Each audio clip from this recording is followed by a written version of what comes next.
The following is brought to you by the Social Suplex Podcast Network. Are you tired of the same old pro wrestling? Then check out the amazing action on Powerslam.tv, the biggest indie pro wrestling channel in the world.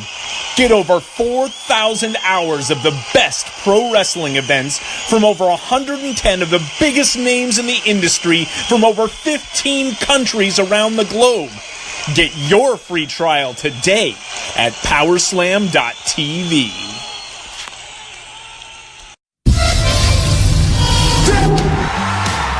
Ladies and gentlemen, available on all platforms and YouTube. He's the Apex Podcaster. He's the wise owl of professional wrestling. He smells better than Dude Love with Sex Panther on.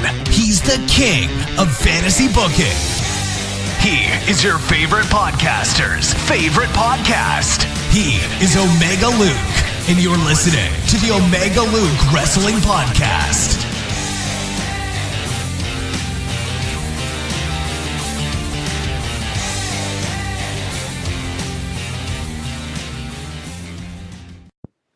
Hey guys, how are you all doing? Thank you very much for joining me today for, as you can see if you're watching on the YouTube, Nev versus JPQ. It is the reverse invasion angle. For all of you who are just watching, simply watching, for all of you who are just listening simply through your ears on your podcast app, thank you very much for giving me a chance to entertain you for this next hour or so. However, I am on YouTube. If you wish to see my beautiful face engage in very strange reactions from these two fantasy bookings that I'm going to receive today and share with you today, just like what I did for the Royally Rumbled versus Mason Adams episode, which seemed to have gone down a treat. A lot of people really enjoyed seeing my live reactions, especially the people who actually had the bookings themselves. I suppose it was quite a nice thing to see how I initially reacted, rather than just hearing my thoughts after in a sort of summary. So I'm going to do the same again today. This is sort of a prototype of me doing this. I'm trying to do it all in one go because last time it just took far too long for me to edit it all together. So hopefully I can nail this in one go. I won't have any problems whatsoever and we can all be hunky-dory. But as you can see, my new setup here, it's not really a new setup. I've just done it a little bit just to show off, really. A bit of Mr. Warren Hayes style. I keep going the wrong way. I need to learn what way I'm going on the camera. A bit of Warren Hayes style here with the little signage up here and my favourite Shawn Michaels cushion, which was given to me by MAFF Math. So if you are watching on YouTube, that is where I got that from. And if you're just listening, it's just a really nice cushion of Shawn Michaels, and the board which I referred to of Warren Hayes just simply says in my new sort of lettering board, notification board, I suppose you could call it, Omega Luke, the king of fantasy booking, presents Nev versus JPQ reverse invasion angle, because that is what I'm bringing to you today. That is what the guys are fantasy booking. The stipulation is as follows: Eric Bischoff and WCW won the Monday Night Wars instead of Vince McMahon and the WWF. So we obviously have already sort of fantasy booked the invasion angle. Myself and Roberts did that a very long time ago now, or 8 months now. 6 months, 8 months, round about that. We did that, so you can check that out, how we would have done the initial invasion angle, which was very good. We both had some incredible ideas. We had a great feedback from that, from people really enjoying what we actually did. So I decided to do a little bit of something different. And originally this was going to be the final of the Fantasy Booking League, until both finalists sort of said, well, how about making it a little bit less about the stipulation and more about the fantasy booking? And I completely agree with that. And I'm very grateful that I listened to them, because they gave me 2 very incredible fantasy bookings of Andrade Cien Almas. And as you know, we have our champion royally rumbled. The guys were incredible. A massive fight made by Mason Adams. Huge shout out to Mason Adams, going off his own back. He wanted to do this by himself. I haven't actually mentioned this yet. I mentioned it on a podcast, but when originally Mason has done his episodes by either Skype call, where I've just recorded what he said, or he's come over to my house, because obviously Mason Adams, or Adam Mason as I know him, kayfabe being broken there, right here on Omega Luke. Adam Mason is the shoot name of Mason Adams. As you can all probably agree, Mason Adams is a very cool name, but Adam Mason, still a very cool guy. Adam Mason, the person behind the fantasy booking finalist, usually just comes around my house and records it face to face or through Skype. This time, however, when I said to him about the fantasy booking final, I wanted to arrange a date. He said, "No, Omega Luke, I want to do this by myself. I want to go on my laptop. I want to record this by myself. I want to add in sound effects, because that's what Royally Rumbled are doing. And if I don't match what they do, how will I ever stand a chance?" And I said to him, it's not about that. It's not about how you do it. It's about the booking itself.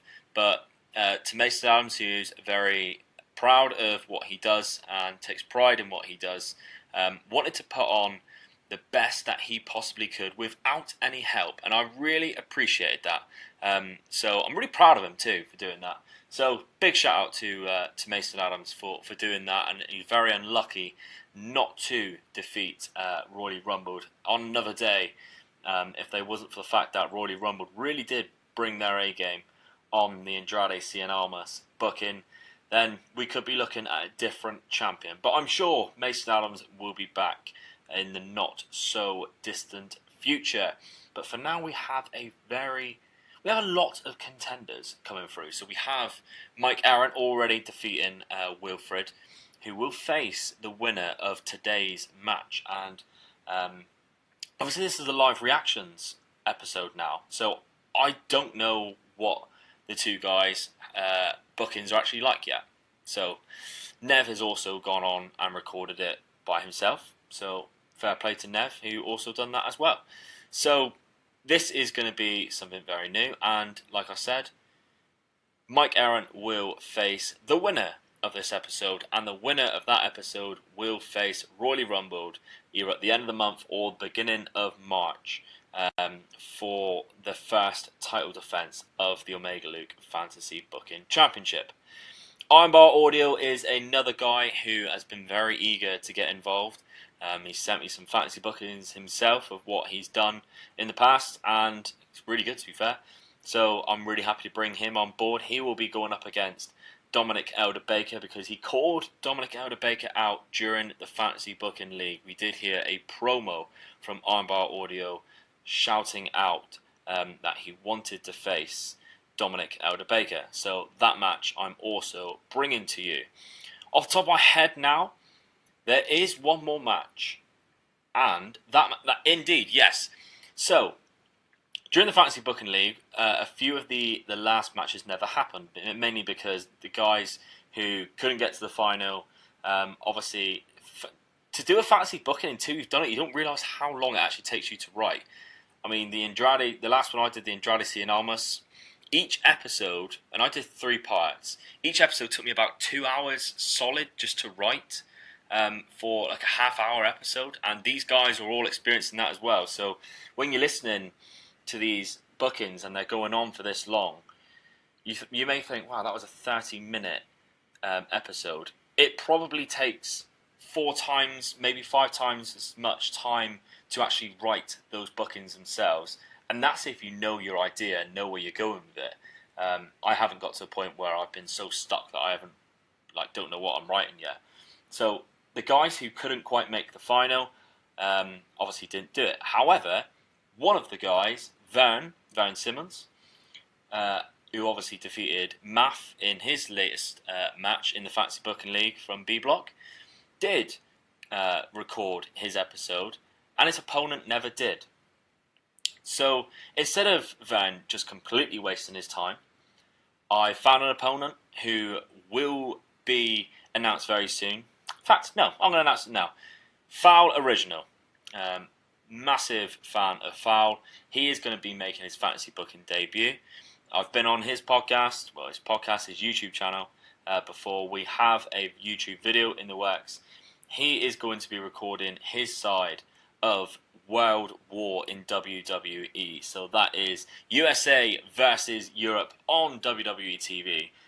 He's going to be recording that for me very soon, and that will go up against Vern, who I still have yet to even listen to it because I knew I wanted to do live reactions. So that is going to be really fun, and those are the only matches that we have lined up. Of course, if you wish to be involved in the fantasy booking matches, all you simply have to do is drop me a DM at Omega_Luke on Twitter, YouTube, Facebook. Just comment wherever I see most things if you wish to be involved in the fantasy booking sort of scenario. But enough of me now. Let's actually get into the first booking. And the first booking I'm going to bring you is Nev, the Rock Cry guy. He's been working on this for a long time because this was originally his match in the Fantasy Booking League, which he never had to do, which was going to go up against Booker T. And because Booker T never stood a chance of winning and going through, he never produced it. However, Nev, being the guy he is, decided to go for it, and I thought I would reward him by making this match so he could actually use his idea still against JPQ, a new guy on the fantasy booking world, but not the Omega Luke lineup. Obviously, we've had JPQ a couple times now in that great episode with Mr. Warren Hayes last week, as well as the New Year episode, which was my highest downloaded episode yet.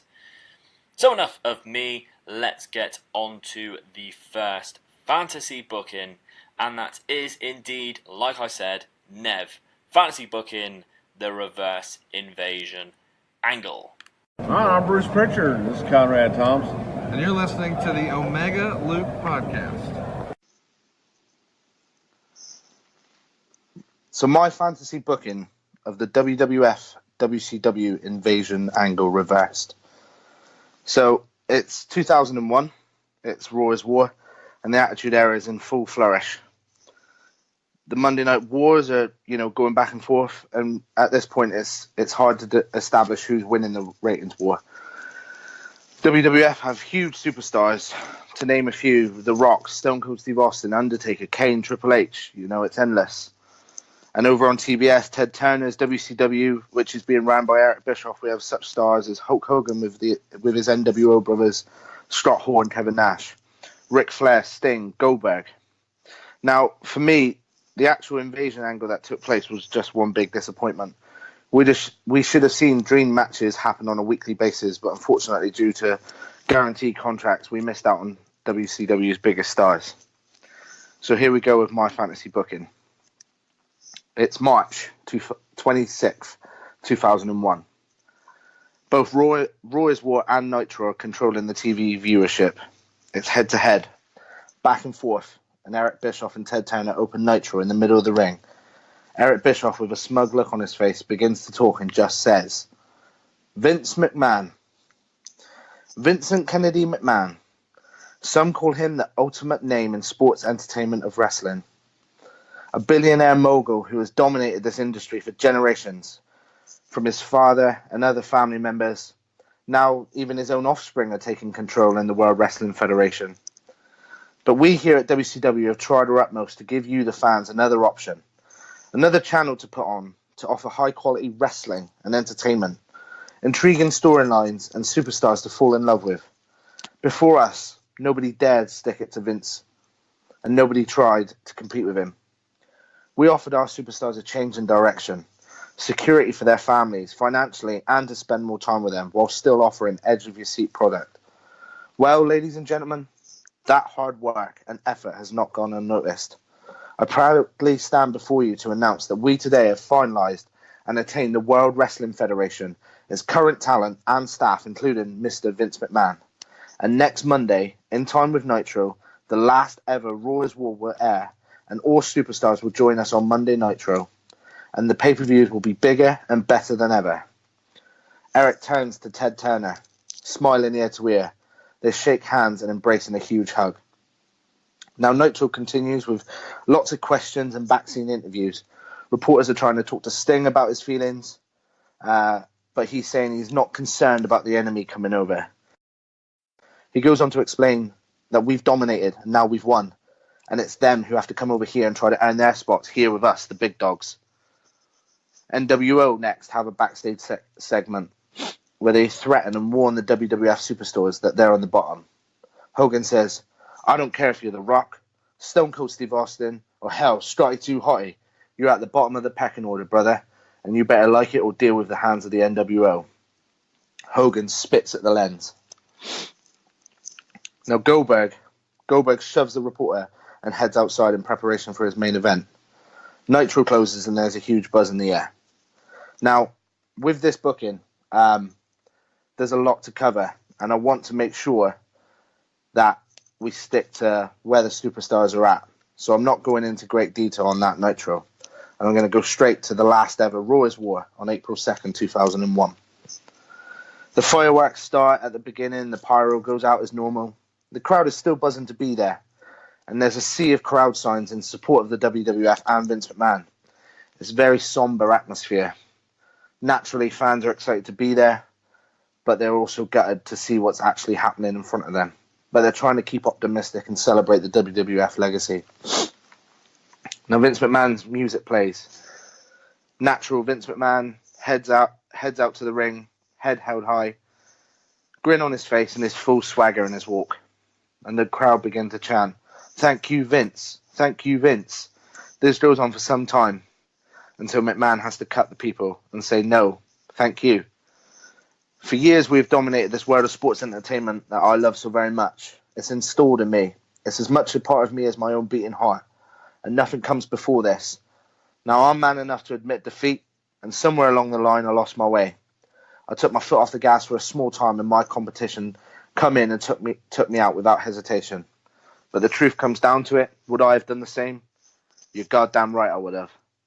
So I'm simply out here to say thank you. Your support, your passion, behind me and our talent and our staff, where we are today, the heights we've reached. So enjoy tonight's final programming of Raw is War. We have some incredible matchups for you. Just know that I'm truly sorry that this is happening, and this will not be the last time you see Vince McMahon." Now, the camera pans out to the audience. There's actually tears in people's eyes. McMahon remains composed and professional as ever, full of dignity, and steps between the ropes, shakes hands with the commentary team, ringing out to his timekeepers, JR, Jerry Lawler. They all embrace him with a hug. Jerry Lawler's struggling to keep his emotions in, and Raw cuts to an ad break. Upon returning, now the card is superb.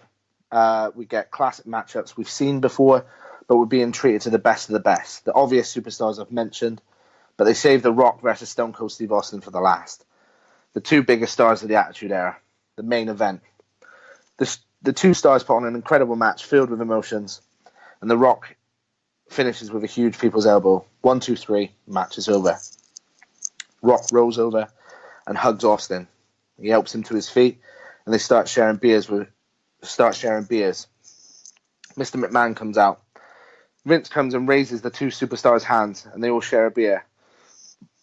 Shortly followed by the locker room, who comes down to the ramp and surround the ring. Applause is filled in the air. There are tears and smiles.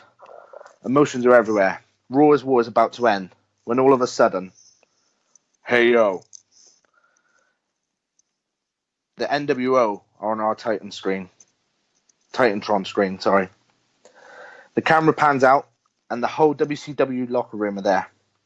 Eric Bischoff says, "Hey, don't you guys look so wonderful embracing one another?" That stops right now. They move away from the camera, and WCW talent start pouring down the ramp through the crowds and start attacking the WWF superstars. The WWF obviously put up a real good fight, but the gang mentality of WCW is way too much. They're nailing superstars with chairs. Sting's nailing Austin with a Stinger splash. Hall has The Rock up for a Razor's Edge. Triple H is thrown out of the ring.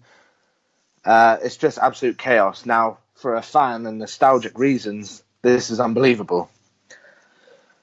Next, we see in the ring, Big Show is being cornered by majority of the WCW locker room, leading by Hogan.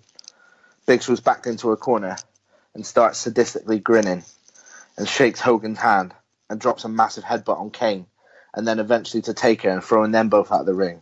Big Show is turned on his peers, and they grab Vince McMahon and all nail him with their finishers, starting with a hellacious Goldberg spear and ending with a Hogan leg drop. Bischoff turns him on his front, and the NWO spray paint WCW onto Vince's teared up suit jacket. WCW stands tall and dominant. So we go to April 9th, 2001. Monday Night Nitro. Eric Bischoff has come out and announced his first pay-per-view will take place in 3 weeks in Orlando, Florida, called WCW Spring Stampede. Eric Bischoff has said Vince McMahon is long gone. However, to get paid and continue to commit to their legally agreed contracts, who you would class as WWF talent is here in the building, and we should see some exciting things on Nitro. Commentators Tony Schiavone and Mike Tenay explain the buzz in the air at the moment. WCW have won the ratings war, and now we're getting to have fresh talent add to this already incredible locker room.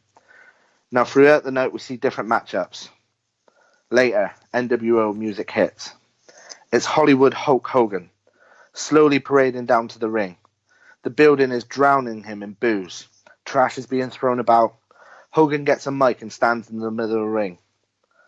I'm sick of all this excitement surrounding the WWF superstars coming over here to WCW.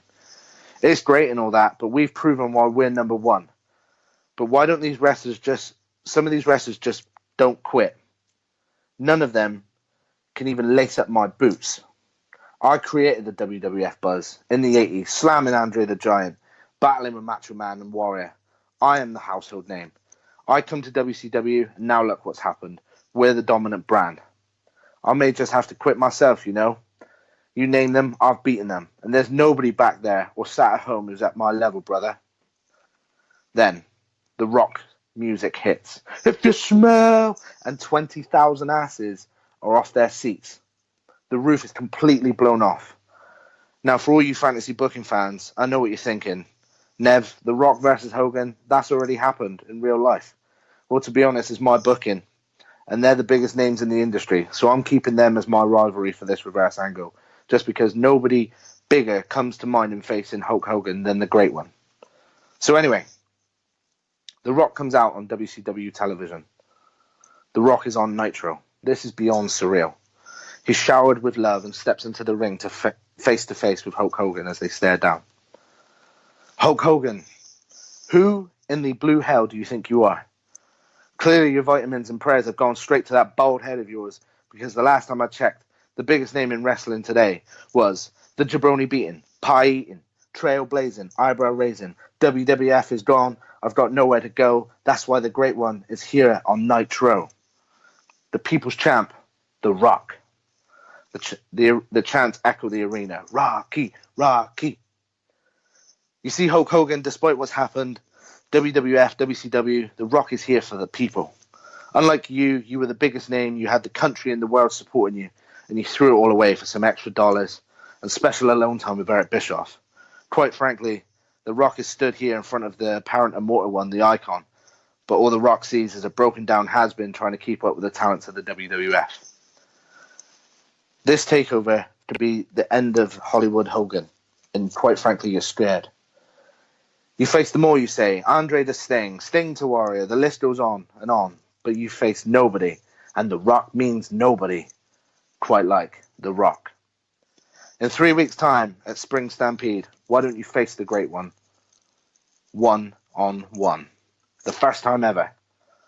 Hogan stares and listens to the roar of the crowd, but punches The Rock square in the mouth, climbs out of the ring.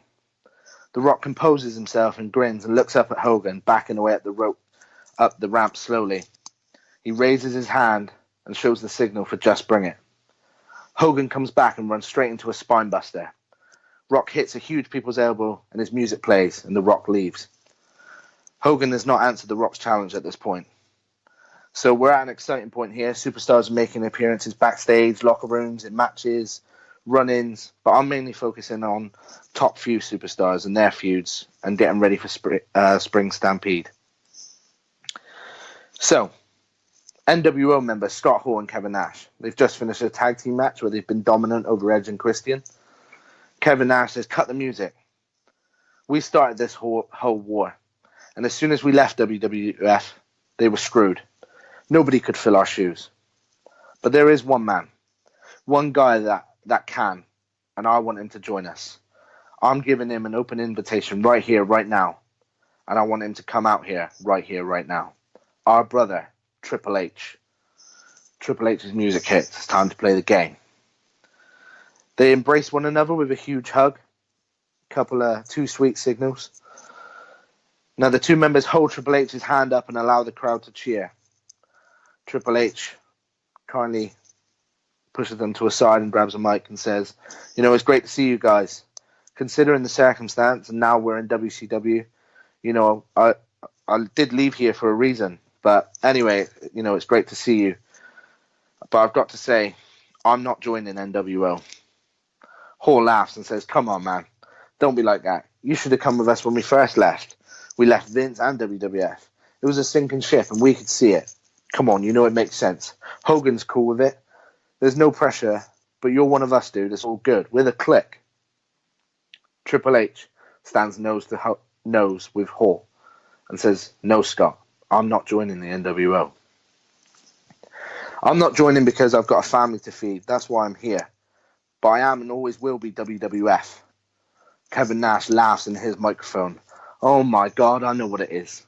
You're still kissing your father-in-law's ass. Ever since you married that little bitch Stephanie, you've gone soft. Triple H's face boils and he nails Kevin Nash straight in the face, leading to Hall jumping in from behind. The two NWO superstars destroy Triple H and take him backstage, continuing the punishment, continuing the beatings, and it leads to Nash powerbombing him through a limo's bonnet. Nitro closes. So we move to April 16th, 2001 on Nitro. So last week's Nitro was pretty intense. It's been made official for Spring Stampede now that Triple H and a partner of his choosing will be facing the NWO. So continuing with the evening, Big Show makes his way to the ring, followed by Eric Bischoff. Bischoff's grinning ear to ear and says about Big Show's character. He's not just a superior athlete, but he's so intelligent and knows what's best for him, his family, and ultimately what's best for business. And he replays the clip from Raw's War a few weeks ago. As the clip comes to a close, a huge explosion happens and fire fills the room as Kane comes out. Bischoff flees the ring and runs through the crowd. Kane comes in, nails Big Show with a big right hand, but Big Show comes back with a big headbutt. Kane, quite groggy, gets grabbed by the throat in preparation for a ginormous chokeslam. Kane low blows Big Show and lifts the giant over his head for a huge body slam. Next up on our card for Nitro is Stone Cold Steve Austin versus Lex Luger. Now, this is the first time we see Stone Cold on Nitro. It's a surreal setting. So ultimately in this match, Austin goes over big time, hitting multiple stunners. And as he would in any WWF ring, he starts calling over to the timekeeper, chucking him some beers. Timekeeper shaking his head. No, Steve, I've been told no more beers, not happening. Austin gets out of the ring, grabs him, nails him in the face, but grabs a microphone. WCW, eh? What a joke. They tried to ban me drinking beer, huh? Maybe they want me to grow some stupid long blonde hair and go back to being stunning Steve Austin. God damn, I hate this place. Stupid gimmicks, stupid matches. It's all going to shit. I've been here one day and I'm sick of it. Now we know my feelings for that horrible bastard Vince McMahon, but he is nowhere near a stupid son bitch like that Ted Turner. He may have loads of money, but ain't no asshole controlling Stone Cold. Or his little puppet Eric Bischoff. He can kiss my ass too. I'll do what I want when I want. At least Vince knew how to book a goddamn show and give me a beer when I felt like it. It goes dark, and it goes to the Titantron. An officer is pictured and knocks on the locker room door. It's Goldberg's locker room. His music plays, and Goldberg comes out, breathing in the smoke. It's the WCW champion. It's Goldberg. Goldberg lets out an almighty yell and goes down to the ring. Goldberg, staring at Stone Cold Steve Austin, says, "Listen to me. I agree with a lot of things, but I disagree with a lot of things too. And you're in my house now, son. I'm not going to let you come in here and act the way you want. I'm the WCW champion, the king of the mountain around here. I'm Bill Goldberg. And you? You're next." Goldberg charges through Stone Cold Steve Austin like a bullet. Stone Cold is crippled on the floor in pain, holding his stomach in agony. So for tonight's main event on Nitro, we're getting to see The Rock face Macho Man Randy Savage. A dream match to some. So The Rock and Randy lock up and they're going back and forth. It leads to Rock hitting Macho Man with a big Samoan drop. Who would have ever thought we get to see these two greats face off? It gets cut off by the NWO's music. Mike Tenay says, "What the hell are they doing here? They're going to spoil this match." They make their way down to the ring and ambush The Rock. The ring bell is going crazy. Macho Man begins joining in and dropping big kicks to The Rock's head. Triple H sprints down to the ring and starts throwing big punches at Hogan, but the numbers game is way too much. They lay into Triple H, and Nash throws a chair into the ring, in which Hogan holds Triple H's whole nails in right between the eyes. Then we hear the famous gong. Lights drop and open with The Undertaker stood in the middle of the ring. Commentary is going crazy. Taker starts with big punches and a chokeslam to Scott Hall, a big boot to Macho Man, and he grabs hold of Kevin Nash as Hogan cowardly climbs out of the ring to escape. There's bodies everywhere. Taker lifts the big man, Kevin Nash, up for a pile driver, and as he perfectly drops him on his head, the lights go out again. The lights raise, and oh my God, The Undertaker turns around, and there is Sting. They face off, and the crowd are electric. Sting steps back and points his baseball bat at Taker as Nitro comes to a close. So we're now up to April 23rd, 2001. We're 1 week away from WCW Spring Stampede, and we start with Eric Bischoff and Ted Turner in the ring. Wow, what a crazy couple of weeks we've been having. Talk about entertainment, right? Well, we've got a lot of news to give you tonight, folks. Firstly, some announcements. For our pay-per-view this coming Sunday, we are going to get to see the Dead Man, The Undertaker, take on the Icon Sting. Two unworldly entities face off for the first time, and maybe even the last time ever. Those two are here for a contract signing tonight. Also, we're just announcing a 30-man over-the-top battle royale for Spring Stampede. WWF had WrestleMania, well, we've got Spring Stampede, the biggest event of the wrestling calendar. This match will see talents of both brands fight it out to become number one contender for the WCW Heavyweight Championship. Also, Kane's going to be facing the Big Show. And another thing is that Triple H must also find a partner before the end of tonight's show, or else he will face Scott Hall and Kevin Nash in a 2-on-1 handicap match on Sunday at Spring Stampede. If that wasn't enough, Goldberg will be facing Stone Cold Steve Austin for the WCW Championship. And I believe, Mr. Turner, you would also like to speak on that. Eric hands the microphone over to Ted Turner. Quite frankly, Eric, I don't like Austin's attitude. He curses, he drinks beer. The man's a goddamn redneck, and I don't want him on my roster. I'm officially announcing that if Stone Cold Steve Austin does not beat Bill Goldberg this Sunday, then he will be fired. Goldberg is my champion, and I know I can ensure he will not let Austin be victorious. I'm personally going to be at ringside in Goldberg's corner to ensure that happens. Austin music plays. The arena is slowly becoming very pro ex-WWF stars. Austin 316 Brahma Bull t-shirts are filling the arenas, replacing the likes of NWO and Sting masks. Austin nails both men with a stunner and begins talking trash in Ted's face. So we go to the commentators, who announced tonight's matches will be The Rock and Triple H versus NWO in a 3-on-2 handicap match. Also for tonight's matches are Kurt Angle versus Ric Flair in a submission match, Chris Jericho versus Macho Man Randy Savage, and Goldberg will be facing Kane, whilst his brother The Undertaker faces the Big Show. Eddie Guerrero and Chris Benoit will be facing the Hardy Boys. Before Angle versus Flair, Kurt Angle comes out and has already begun to suck up to his new boss, Eric Bischoff. Angle says, with this newly announced Battle Royale, he's got his eyes on the prize and coming for that title. He says that he respects Mr. Bischoff and can't wait to be his champion. Angle says he's athletically superior and nobody comes close to the Olympic gold champion, and he lets an almighty woo, which gets cut off by woo! Ric Flair makes his way down in his extravagant robe, and of course the two men put on an absolute classic.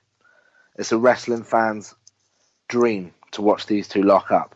Ankle locks, figure four locks, which lead to Angle eventually tapping out and Flair announcing himself in this Sunday's Battle Royal.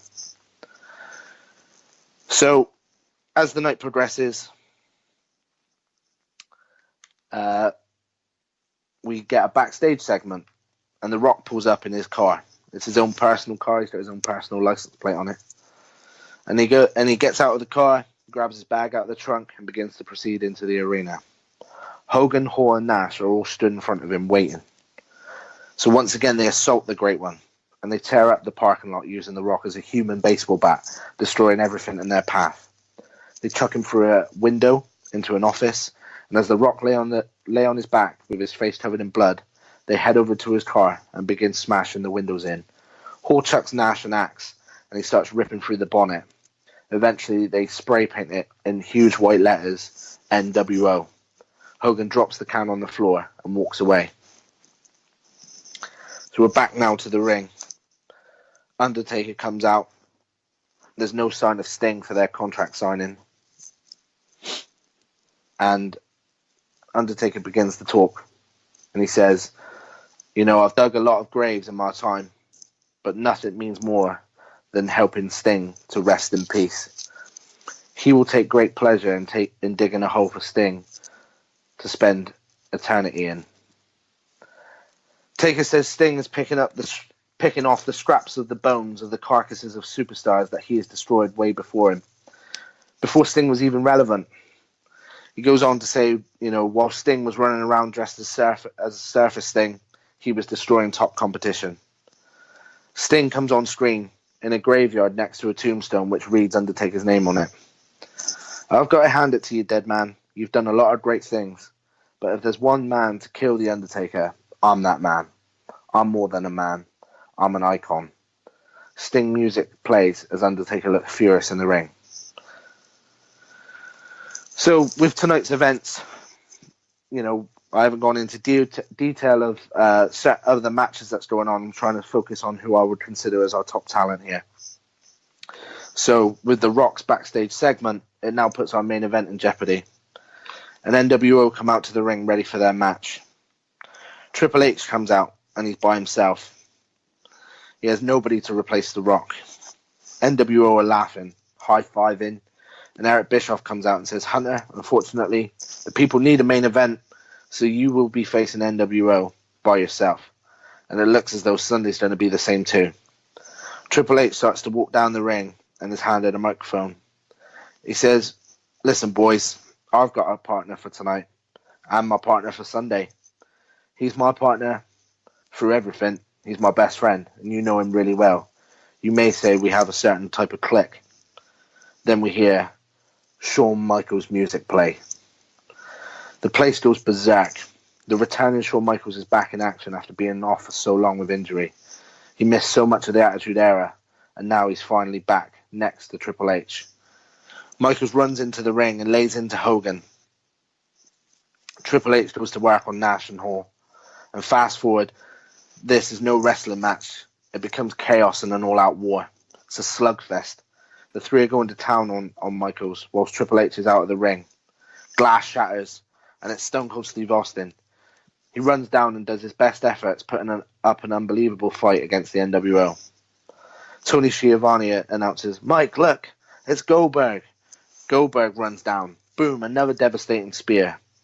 Goldberg stares down NWO, who in the past have been fierce rivals of his, but they start insinuating that he lifts Austin up for a jackhammer. It's clearly a two-sided affair here, WCW and WWF. Goldberg complies and Austin is hoisted in the air, devastating jackhammer. These new talents to WCW look to be struggling in their new surroundings, having everything put against them. And with a pack-like mentality of beatings, Bischoff and Turner walk out hand in hand, arms raised, and begin applauding the superstars in the ring. It's clear that they're not treating WWF talent on the same level as WCW. Essentially, they believe they've won the war, and they are going to continue to be dominant until there is no more existence of WWF. Nitro ends. So, April 29th, we're now at WCW Spring Stampede.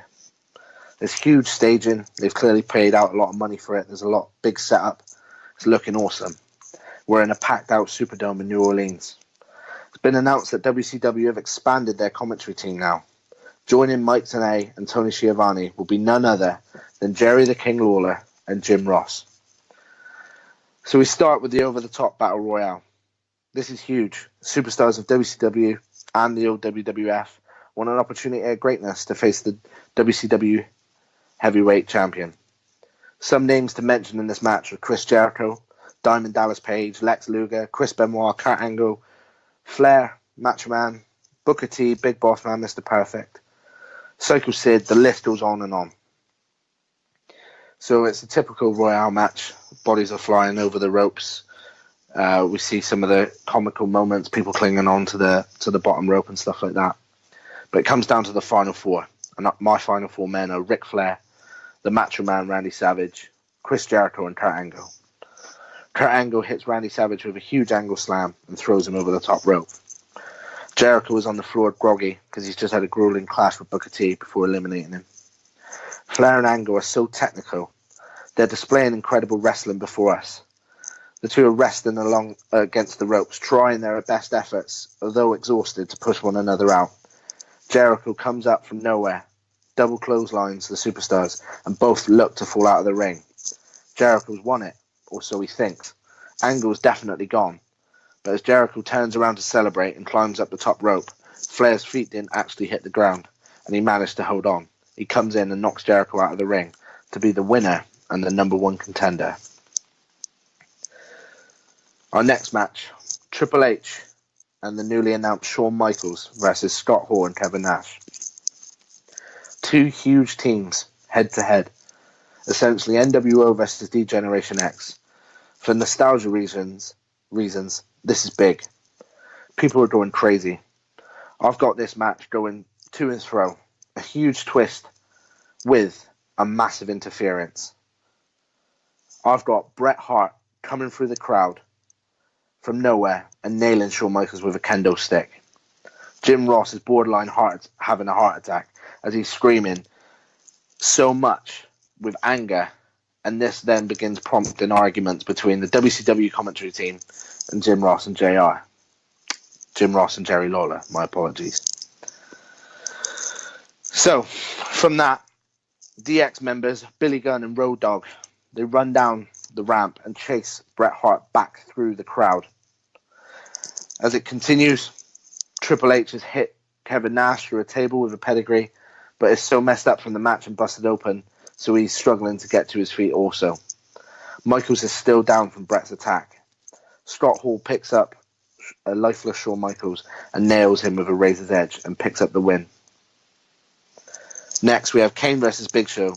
Going through this quite quickly, essentially this is a huge slugfest, and it ends with Big Show hitting Kane with a huge choke slam, going over with the win. Bischoff congratulates him personally, comes down to the ring and says there's big things and big plans for him here in the WCW with it by proving his loyalty to him. So next, the first of what I would class as our three main events, Undertaker versus Sting. Now this is announced earlier in the night for a no disqualification match. Both have big eerie entrances. Sting flies down from the rafters and awaits his opponent, taking his time walking down to the ring slowly. There's fire, there's a chill in the air. The two have such an aura around them. I'd have the crowd go so quiet with the intensity as they stare down. Both have such big personas, and the bell rings and they go at it. Classic Undertaker and classic Sting. hitting the moves that every fan would love to see. Jerry Lawler describes this match as a match for the ages, whereas Tony Schiavone says, "I hope these two fight forever. They are perfectly compatible and giving us a 5-star matchup." Near the end of the match, we have multiple kickouts and big finishes. Both men lie lifeless on the canvas, and the camera pans down to the ring curtain. A black glove appears as the hand raises from within it. From underneath the ring, out steps Kane. Now, we've seen Kane already tonight with his loss to the Big Show. Kane climbs into the ring and lands a huge pile driver to Sting and rolls him out of the ring. He helps Undertaker to his feet, who is dazed and confused. But Taker seems quite frustrated with this, as he doesn't need his help. Kane lashes out with a chokeslam, followed by a pile driver to his brother, The Undertaker. The whole place is left with confusion. He rolls him out of the ring, and Kane orders the referee, Earl Hebner, to count. As Kane walks off, the 10 count is done, and Howard Finkel announces both men finish the match as a draw, leaving the WCW crowd furious and throwing things into the ring. Next up, we have The Rock versus Hollywood Hulk Hogan.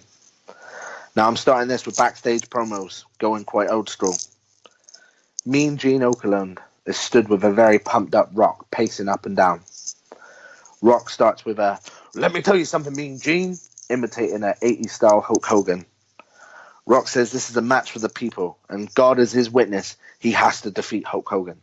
There is no explanation needed. This is The Rock's biggest match of all time. Hulk Hogan's promo is very different. He's furious Mean Gene even entertained the idea of The Rock impersonating him, and he shoves him out of view. "Now let me tell you something, brothers. These fans are all pieces of crap and have done nothing but take from me over the years. And now this little boy, The Rock, he wants to represent them. After I'm done through laying the smackdown on his candy ass, I'm walking through every last superstar back there. My legacy will always be that I'm the biggest star in professional wrestling, and if you disagree, then you can stick it." Both men enter the ring, and this is, for me, the most exciting part of the night. The ultimate giants of professional wrestling brought together. Now, I'll be honest, I'm keeping this match pretty much exact to how real-life WrestleMania 18 panned out. The highs and the lows, the taunts, but however, the crowd are very pro-Rock. I'm keeping Hogan heel here for as long as possible for future dream matches. Rock is the locker room leader and a standpoint for the WWF still. He and very few other superstars embody that WWF factor and keep the hope alive that it's not just all about WCW. The Rock kicks out with a massive big boot, and Hogan is astonished. Hogan goes for the leg drop, another kick out. Hulk Hogan can't believe it. This doesn't usually happen. So the match keeps going, back and forth. We see The Rock nail a massive spine buster. Then The Rock hits him with a huge people's elbow. Hogan finally gets to his feet. The Rock is taunting him, edging him towards him, and hits a thunderous rock bottom. 1, 2, 3. The match is done. The Rock awaits Hogan to get up and offers a handshake as a respect to a true legend. But Hogan flips The Rock the bird and jumps out of the ring. So now, to our main event. Goldberg, the WCW champion, versus Stone Cold Steve Austin. Final match of the card. Now, for me, the title needs to always be the main event, regardless of the card you may have. Now, we know Goldberg doesn't have the greatest track record of the longest matches in history. However, Stone Cold Steve Austin isn't like anyone he's ever faced. Ted Turner is standing ringside, holding Goldberg's title as promised. He doesn't want Stone Cold winning this tonight. Austin's winding Ted up throughout the match, swearing at him, making fun, but he doesn't take into consideration the opponent he's facing, and Goldberg hits him with a massive, huge spear. Austin kicks out to the utter disbelief of everyone. Nobody's ever done that before. Goldberg's spear is considered one of the most powerful in wrestling history, and Stone Cold Steve Austin is kicked out and rolled to his side. Turner decides to get into the ring and punches the referee. Goldberg's standing there looking confused, but the Titantron plays, and Eric Bischoff is shown to be locked in his office, banging on the door trying to get out. At this point, Turner has nailed Austin with the belt and pulls Goldberg on top of him, because whilst this Titantron's been playing and Bischoff is being shown to be locked in his office backstage, Goldberg and Stone Cold have been exchanging blows and knocked each other to the floor. Austin gets back up quite groggy. Ted Turner nails him with the belt and then is trying to pull Goldberg on top of him to try to get the win. Ted's now trying to shake and wake the referee that he's already hit when Vince McMahon's music hits. Vince runs down to the ring. Now, we've had the biggest talent in the world out here tonight, and nobody gets a pop like Vince McMahon does. Nobody can believe that he's here. Comes down and knocks Ted Turner's lights out. The referee is slowly getting back up. Austin manages to hit Goldberg with a stunner. 1, 2, 3. Stone Cold is the new WCW heavyweight champion, and he's not getting fired. A devastated and pissed off Ted Turner looks into the ring and witnesses Vince McMahon raise Stone Cold Steve Austin's hand with the title. And that's the end of Spring Stampede. So, just going over it, the next night on Nitro, I'd probably have Vince McMahon announce that he has a legal documentation to say that WCW is a publicly traded company and he has purchased X amount of shares with what money he's got left to have some sort of input into the company. Legally, they can't fire him because it's written in his contract. Essentially now it's Battle of the Bookers on Nitro. Vince always has a trick up his sleeve and has weaseled his way back into the world of professional wrestling. And he may not be the owner, but he still has some sort of pull around the show. Eric Bischoff is raging at his talent because majority of WWF looks strong. They've got a new WCW champion, The Rock's gone over, things like that. I think now Kane and Taker would start a feud. We can't really understand at the moment if Kane has sided with WCW or if it's just animosity towards his brother. But eventually I would lead it to Taker versus Sting Part 2. The Rock and Hogan feud still for a while, but until they find different paths. I'd love to see a returning Ultimate Warrior come back at some point and begin a feud with The Rock. Is that something I'd love to see? Hogan goes more towards the direction of a bigger teamed NWO versus DX angle, more members, and more dream matches essentially would happen. So, starting with the Battle Royale, winner Ric Flair will now be facing the WCW champion Stone Cold Steve Austin at their next pay-per-view entitled Invasion. So the rest of the card would now be Team McMahon versus Team Turner with Eric Bischoff. And it leaves the whole world ready for some unbelievable matchups. And that is my fantasy booking for the reverse invasion angle. This is Flip Gordon, and you need to subscribe to Omega Luke Podcast. The Monday Night Wars are over.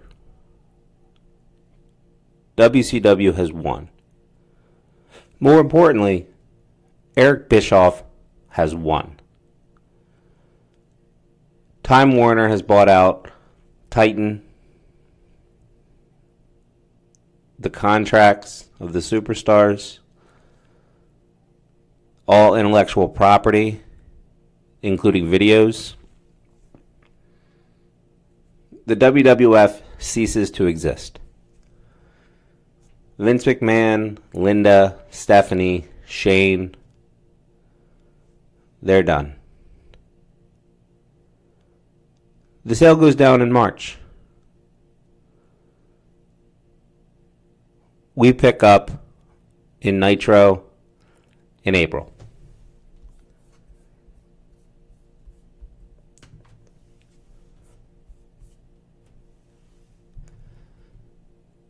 Nitro opens up to a smiling Eric Bischoff. In the ring, he has the entire WCW roster, the entire NWO roster, applauding his accomplishment. The crowd is cheering, Eric, Eric, Eric. He's done it. He's won. It's taken him 6 years, but he's won. He soaks it in. Takes a moment for himself. Gathers his composure. He grabs the mic. Well, it's done. Vince McMahon is dead. It took guts. It took bravado. It took huge testicular fortitude. But I have done it. I have dethroned the empire. The emperor is no more. And as for these superstars in the Federation, do me a favor and enjoy your pink slips.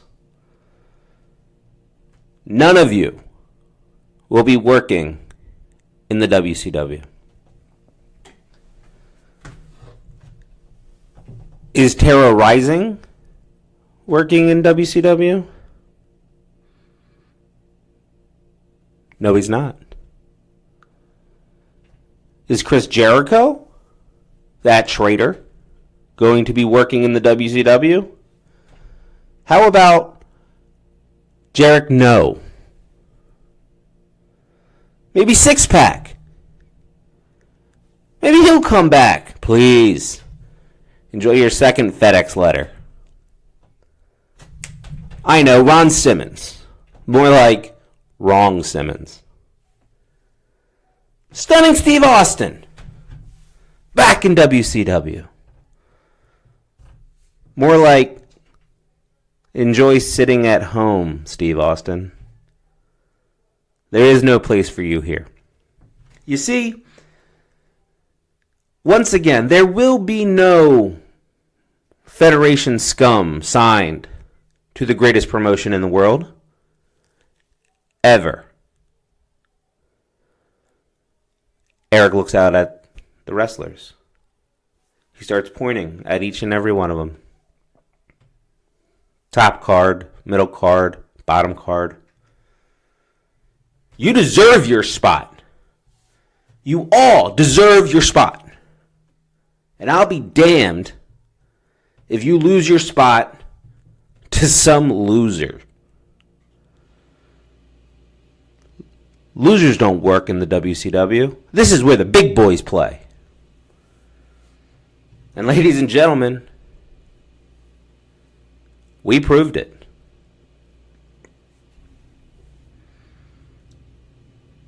Six weeks later, we hear nothing.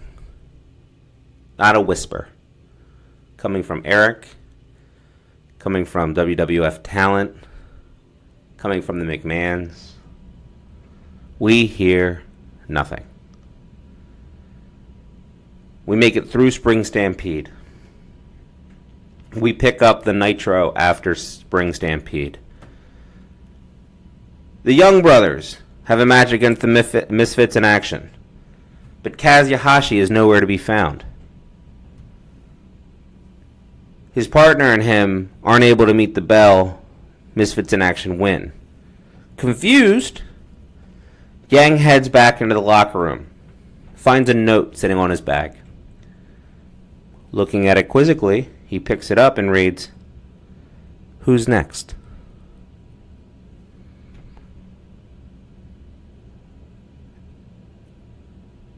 Bischoff, Hogan, and Nash see this on the teleprompter.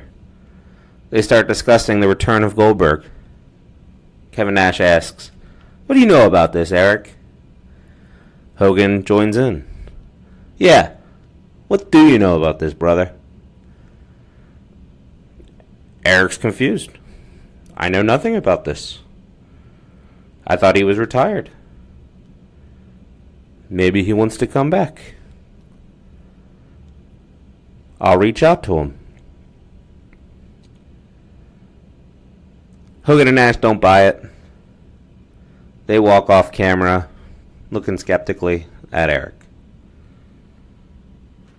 We cut to the next week's Raw. And by Raw, I mean Nitro.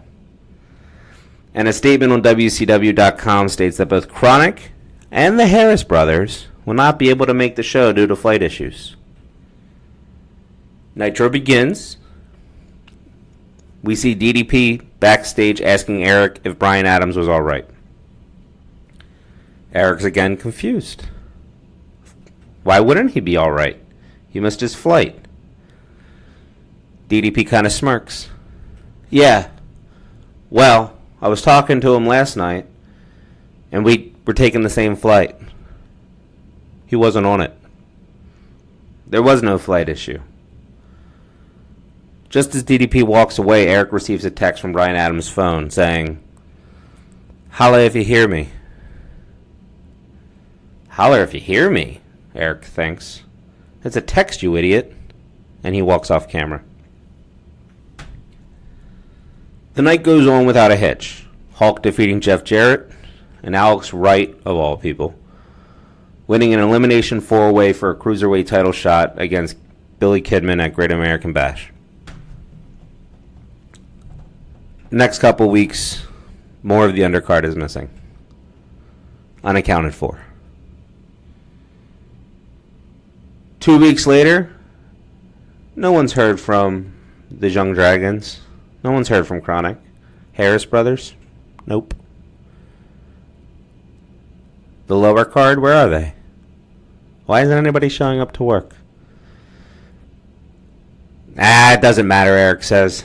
I got bigger things on my plate. It's the Great American Bash, after all.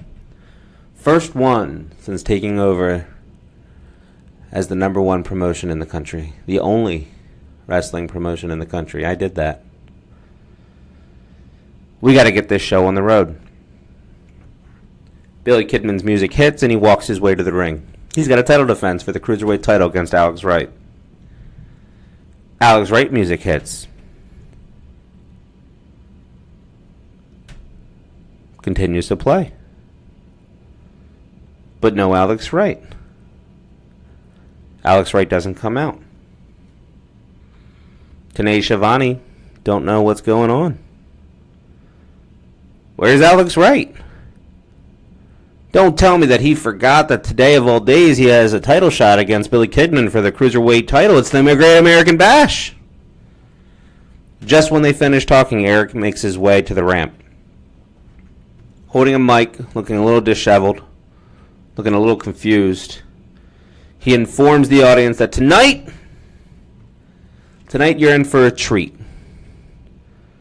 We don't need Alex Wright. He's German. It's the Great American Bash. So tonight, you're getting Billy Kidman, you're getting Rey Mysterio Jr. Crowd seems into it. He walks out. Rey Mysterio Jr.'s music hits. He walks to the ring. Match goes on. Later that night, we see Eric Bischoff sitting at his desk with his reading glasses on. There's a letter in his hand. And he's not looking at the letter. He's just kind of thinking while holding the letter. And as the letter flips back and forth between his fingers, the camera catches that it's addressed from Alex Wright. And all the letter says is, "It's time. It's time. It's Vader time." Later on in the show, main event, we see Hogan retaining against Big Papa Pump. Eric's confused. Where's all his talent? They should be thrilled.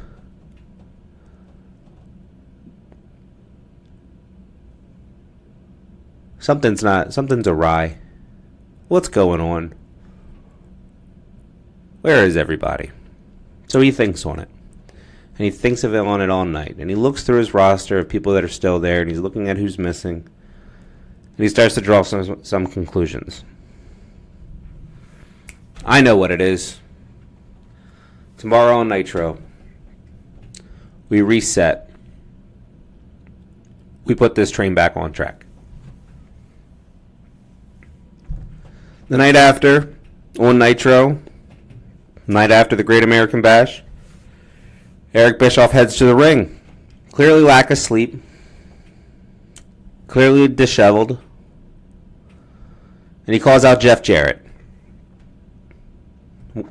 Jeff Jarrett doesn't know why he's being called out. And he walks out with his sunglasses on, sleeveless t-shirt, calling fans slapnuts, playing up the gimmick, holding his guitar. He gets in the ring, looking at Eric Bischoff like, what is going on?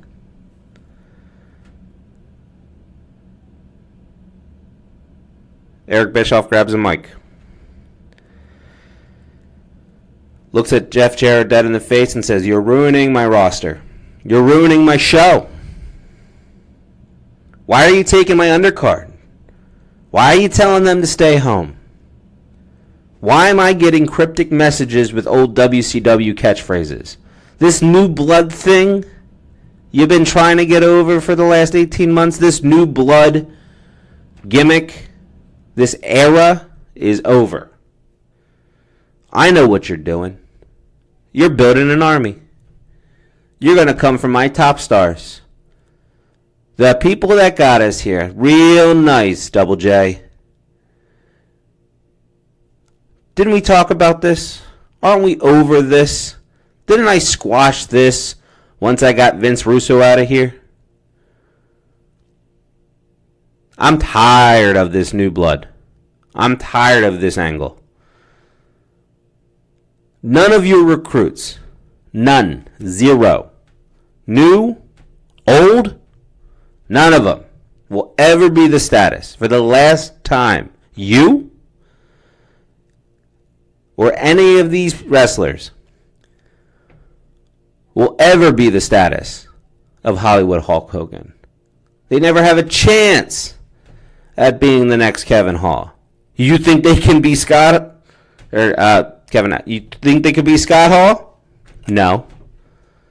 You think they have what it takes to be the 16-time world champion, Ric Flair? The Hall of Famer, Bret the Hitman Hart.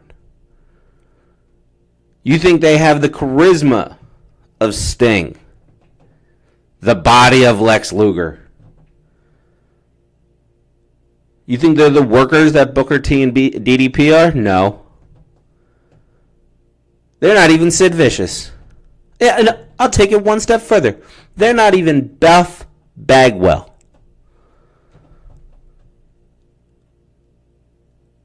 They're not WCW. My top talent is WCW. Jeff, you will never be top talent in WCW. Your little army of underlings, they will never be top talent at WCW. Everyone not mentioned in my list, none of them helped to take down Vince McMahon. None of them were the reason why we won the Monday Night Wars. And I think you're better. And I think you're trying to make a name for yourself, and you're doing it on my turf. So here's what I need you to do. I need you to walk backstage, grab your bags, get in your car, because you, my friend, are fired. Eric hesitates. What did I just say? How did I just say it?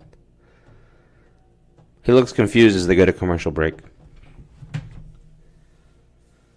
After the commercial break, Eric's backstage talking to Hogan. Hogan says that the talent's not happy with the way he reacted in the ring. Eric doubles down. They didn't help us. This was us. This was NWO for life. And this was WCW's originals. This was Horseman.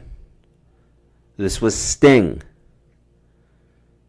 This was our homegrown talent. DDP, Booker T. You guys are the reason that we beat WWF. You guys are the reason why we won the wars. But you told everybody, Hogan says. But you told everybody that they all played a factor. Rallying the troops. That's what a good leader does. You rally the troops. But you know who the heavy hitters are. You know to read between the lines. It's wrestling after all. And kayfabe's not dead. But I'll tell you this much, Hogan. I'll be damned if I lose everything I built to some guitar-picking, slat-nut-calling Southerner here in WCW. Hogan kind of shakes his head, walks away. Later that week, Jeff Jarrett does an interview with Dave Meltzer. When Dave asks Jeff a question, all Jeff does is respond by saying, "Woo!" We're 2 weeks before the bash.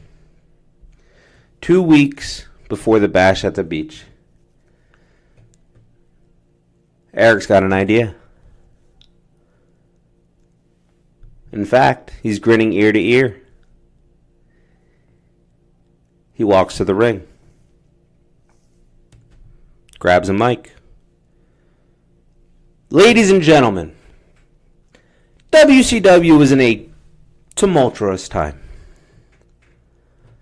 But no worries, because your leader thrives in pressure. No, your leader relishes pressure. I mean, look at my track record. Look what I've been able to do over the last 6 years with my back up against the wall. You guys are in for a treat. I, Eric Bischoff, have a fantastic idea. 2 weeks' time at Bash at the Beach, what started it all? The culmination of one of the greatest turns in the history of wrestling. It's a cause for a celebration. And who better to celebrate but the fans? So we're going to take it back. We're going to take it back to the old days. We're going to do a War Games. That's right. A War Games with the true champions of WCW. We're going to do a War Games with the WCW originals versus the NWO originals. 2 weeks now on pay-per-view.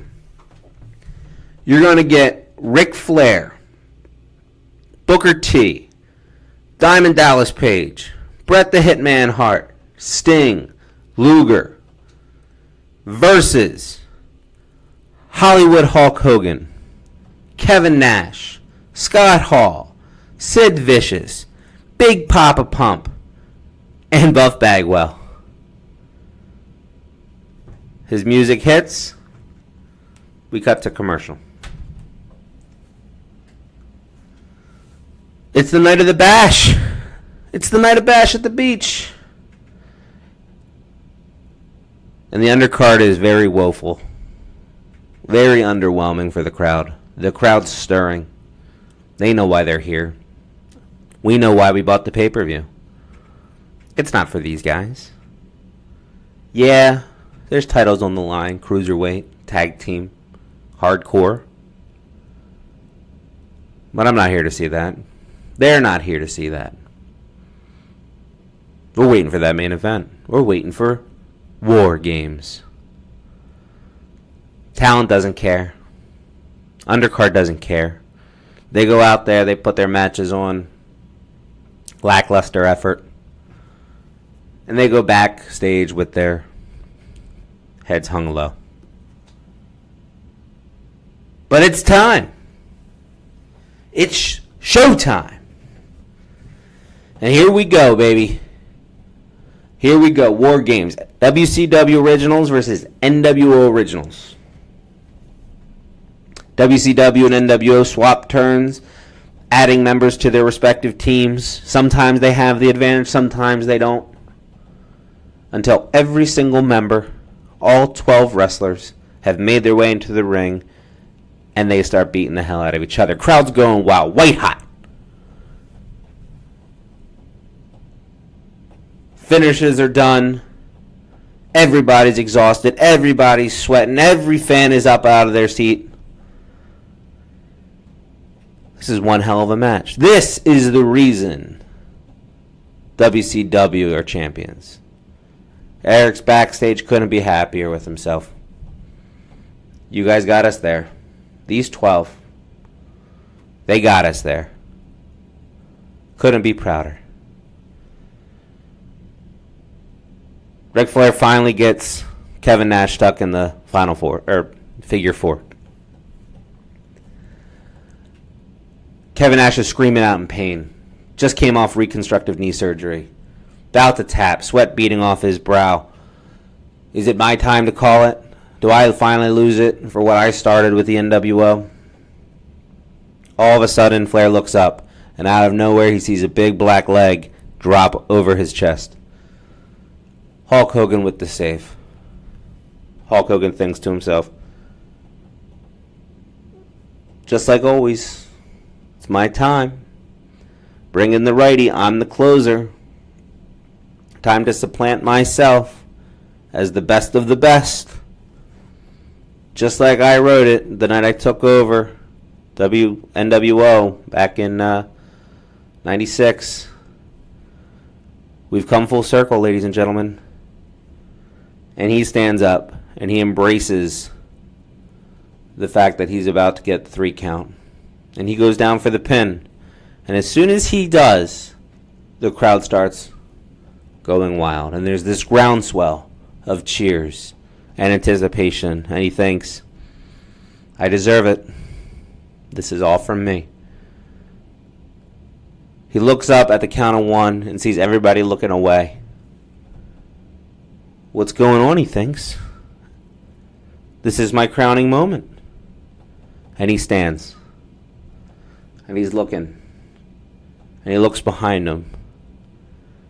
And he looks up at the ramp to see the big screen. And there are people.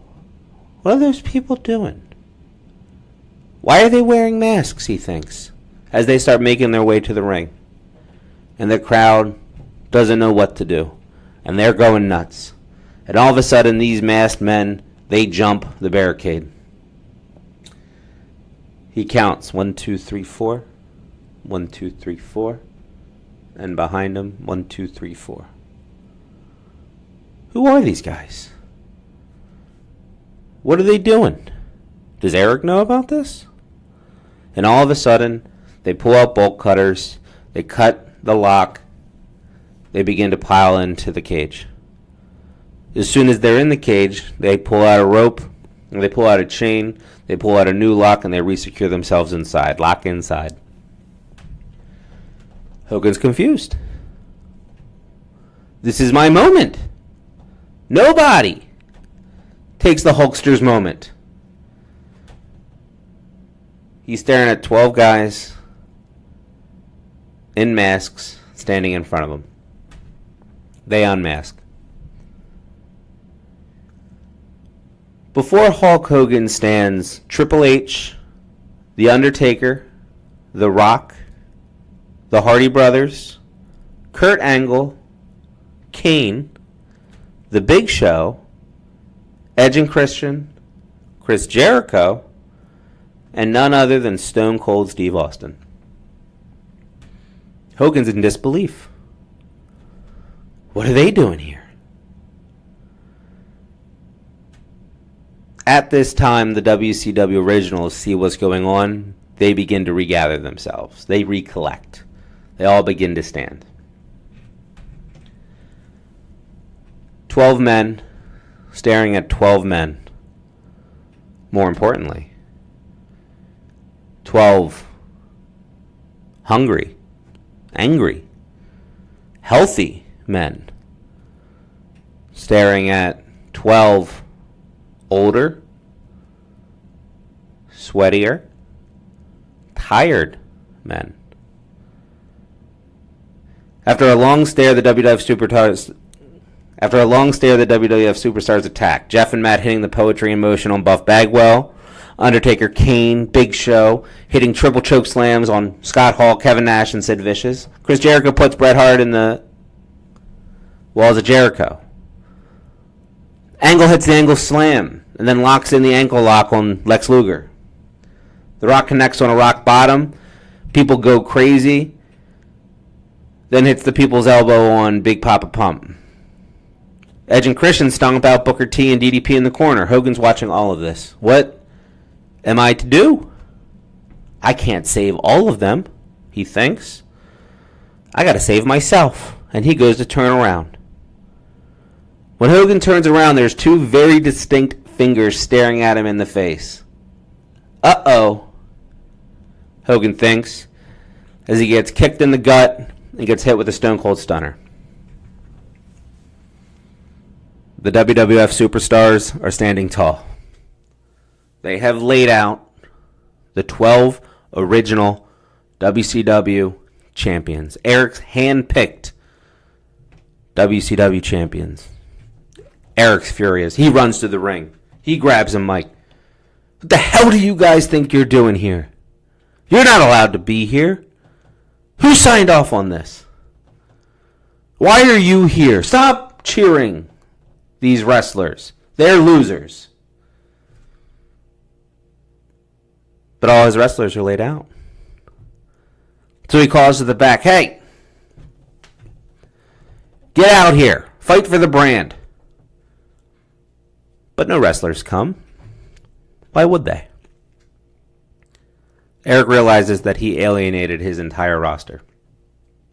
He's by himself on the ring, staring up into a cage with 12 WWF superstars who just demolished his 12 WCW superstars.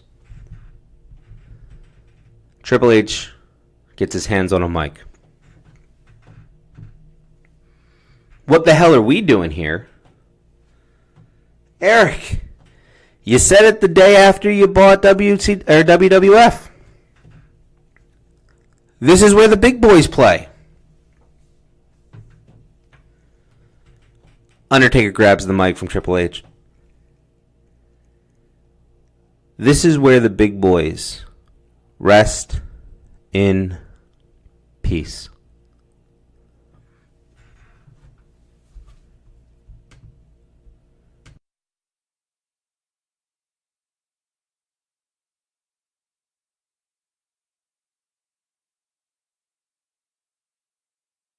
Well, guys, that was both bookings. What do you think? So I have wrote my notes down, and let's start with Nev. I understand this is going on for a very long time, but guys, this is the reverse invasion angle. This isn't going to be a 6-week program, which you can just cover really fast. Of course, this is going to be a lot longer. So let's start with Nev.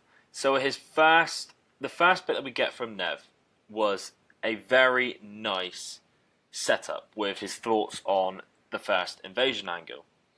So, you know, we've seen many people talk about the reverse invasion angle, the original invasion angle, and this was Nev's take on it.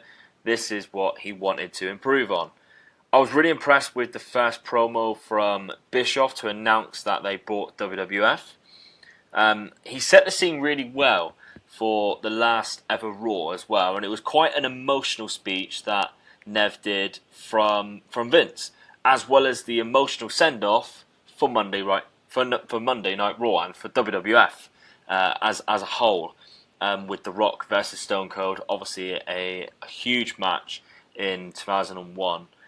When this played out, we had quite an invasion inside an invasion. So when we had the WCW guys come out on the last ever Raw, it was sort of an invasion in an invasion, and I quite enjoyed that. I quite liked that because this was to set up what was going to happen in the future.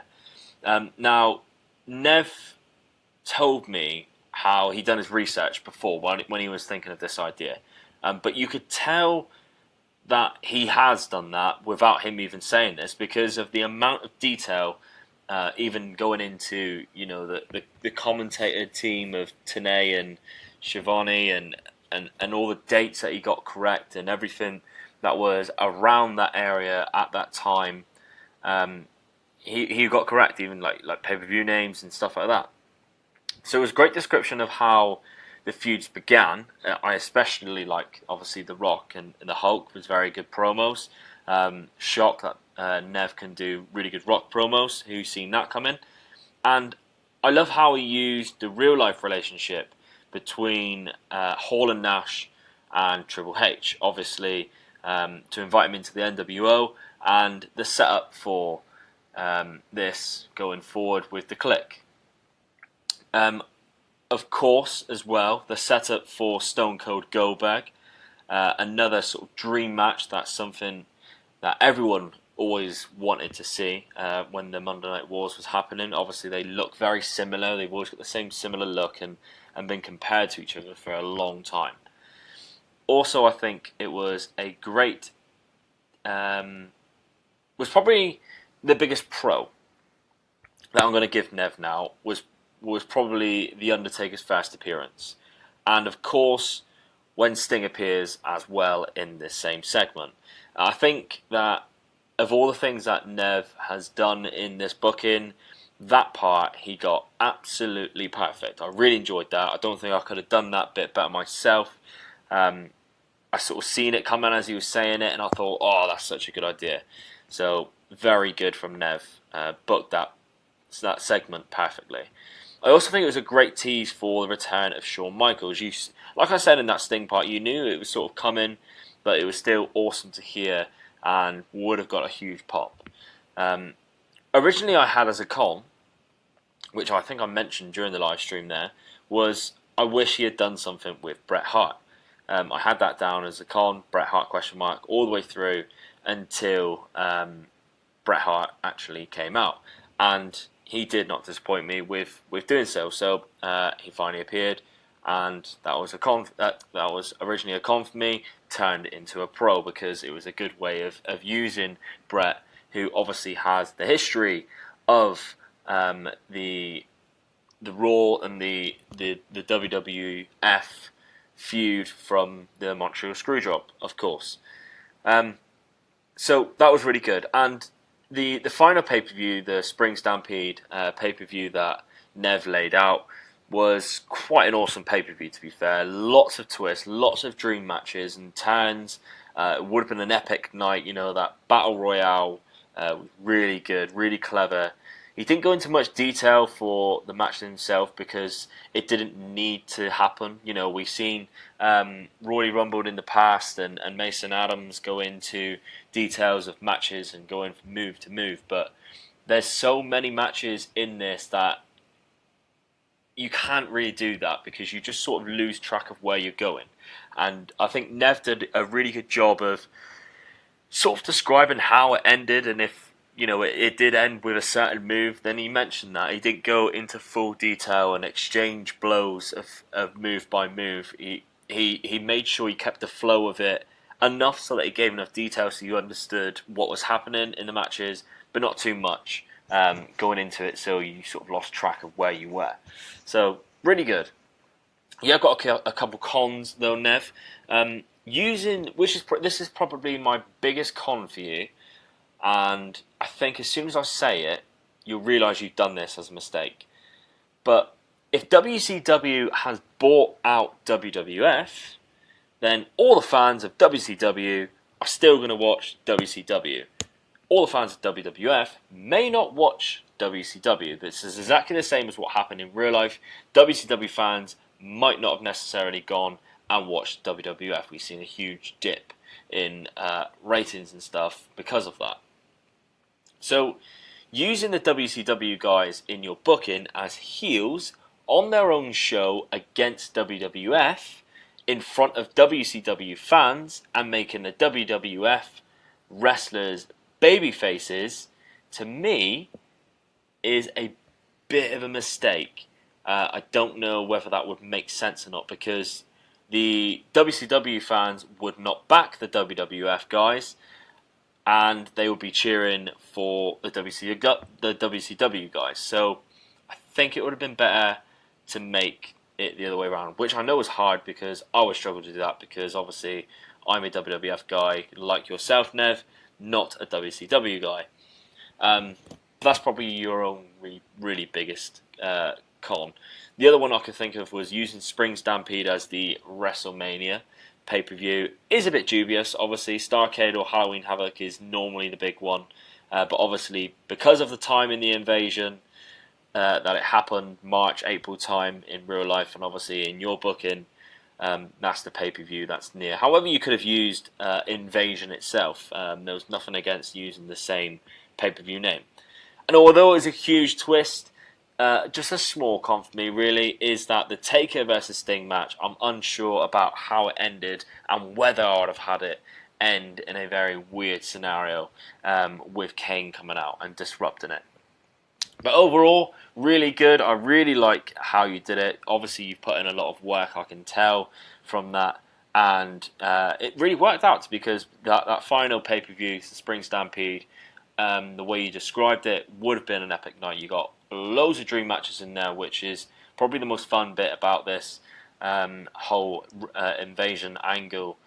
Well, the reverse invasion angle, using all the guys which weren't available to WWF in the original invasion angle. So very well done, and I hope you enjoyed yourself doing that, because I enjoyed listening to it.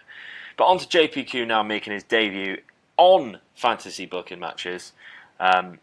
First, your pros again. JPQ, good setting, scene setting at the beginning, very Bischoff-like promo, and we've seen this quite a lot from JPQ.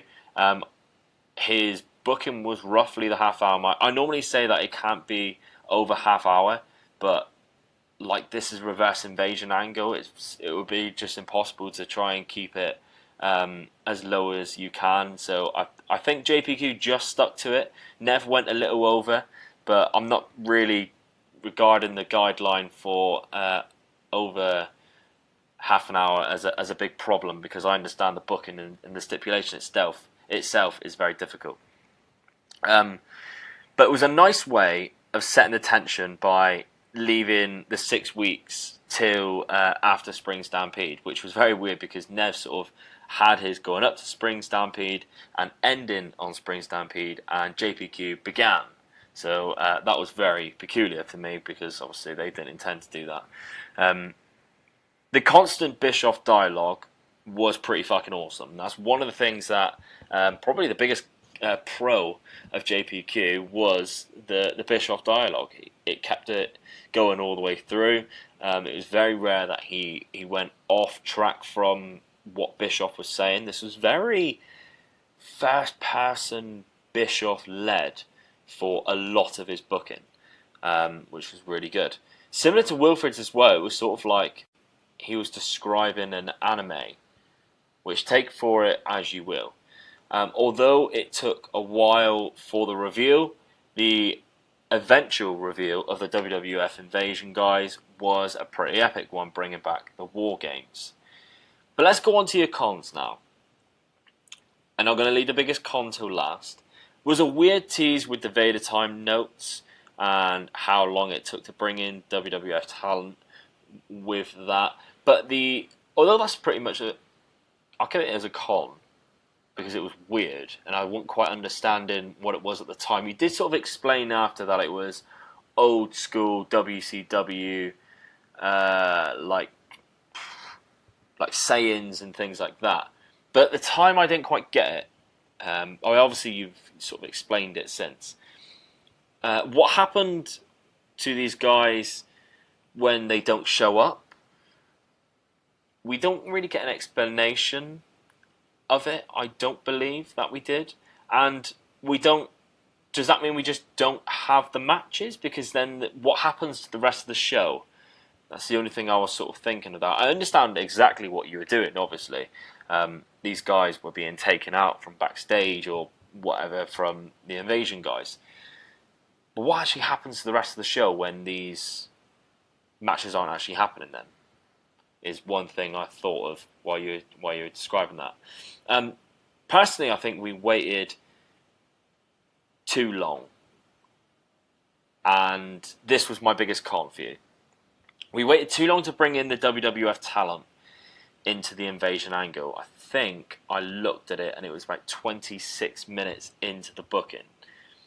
This, although it was like really good setup, it was almost too long of a setup, and we almost wanted it to have happened about 10 minutes before that, because you did a really good job of building it up 10 minutes, for about 15 minutes, up till that point. And then it just went a bit, like 10 minutes too long before we had WWF talent actually come in. And the making the Bash at the Beach card underwhelming up until the main event. I don't understand why Eric Bischoff would book that, obviously knowing that the main event's gonna be absolutely incredible. If you were watching Bash at the Beach on pay-per-view, not in the arena, and it was really underwhelming and everything like that, you would just switch off and you would miss the main event and miss all the things that happened. So that was probably the two sort of linked in biggest cons for me for your booking. But overall, very good effort for your first time. Very dramatic and very tense the way you described it. I really liked that, bringing that intensity, and it felt like anything was sort of going to happen when you were doing it. And of course, that Bischoff dialogue, which I praised you for already, was absolutely very good. It almost gave us like a first-person look into this booking.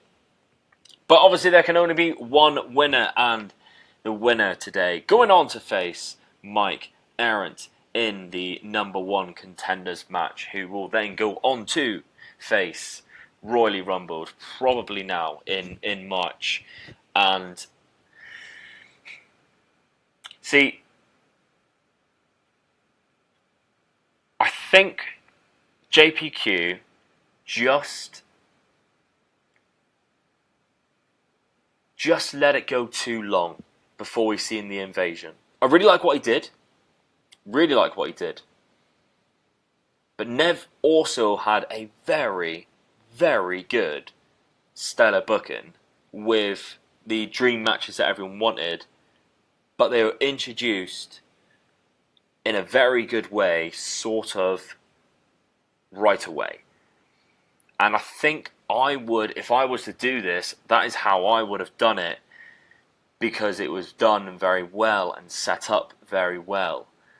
And as the Invasion angle, we almost had a sort of 26 minutes of a build-up to an Invasion angle and then 2 minutes of an actual Invasion angle, whereas this whole booking should have been based around the Invasion angle itself. I hope you understand sort of what I mean from that, which is why I'm going to give, obviously, the win to Nev, which I don't think I said. But yeah, Nev, congratulations, my boy.